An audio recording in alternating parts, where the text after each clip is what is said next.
चढ़ल बा महीना महीना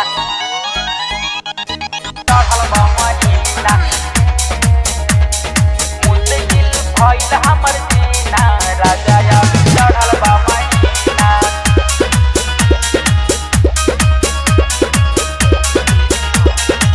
सुना ये राजा न करा बरियारी बानी हम मजबूर हो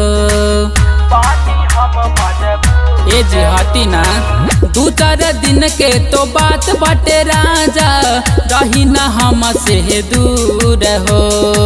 बुझ मजबूरी अभी दूरी बा जरूरी न ता छूटे लागी पसीना राजा अभी चढ़ल बा महीना काहे बना तहरा कमीना राजा अभी चढ़ल बा महीना मुश्किल भइल हमर जीना राजा अभी चढ़ल बा महीना हटी ना जी चढ़ल बा महीना महीना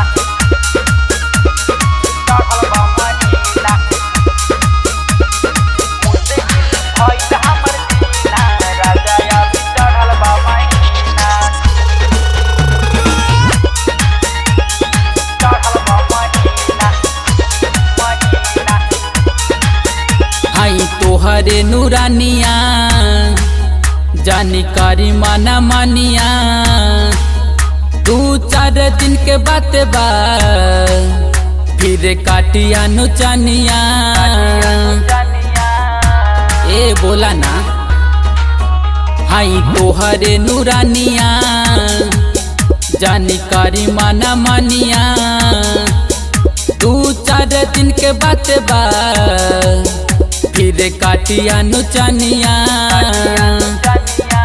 सटिया बजाया रलिया खूबे मजा राजा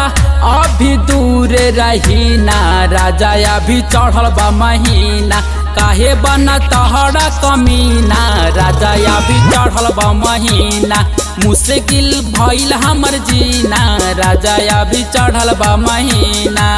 हटी ना जी चढ़ल बा महीना महीना चढ़ल बा महीना मुश्किल भइल हमर जीना राजा अभी चढ़ल बा महीना।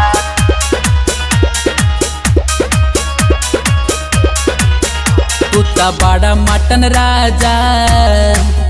दे देबा तू ता साजा धक बहिया में कस के ले लेबा तू ता माजा बड़ा बदमाश बनी का जी तू ता बड़ा मटन राजा दे देबा तू ता साजा धक बहिया में कस के ले लेबा तू ता माजा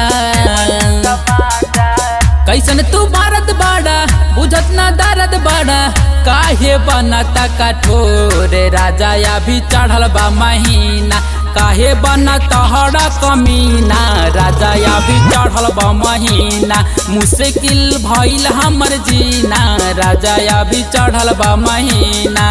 सुना ये राजा न करा बरियारी बानी हम मजबूर हो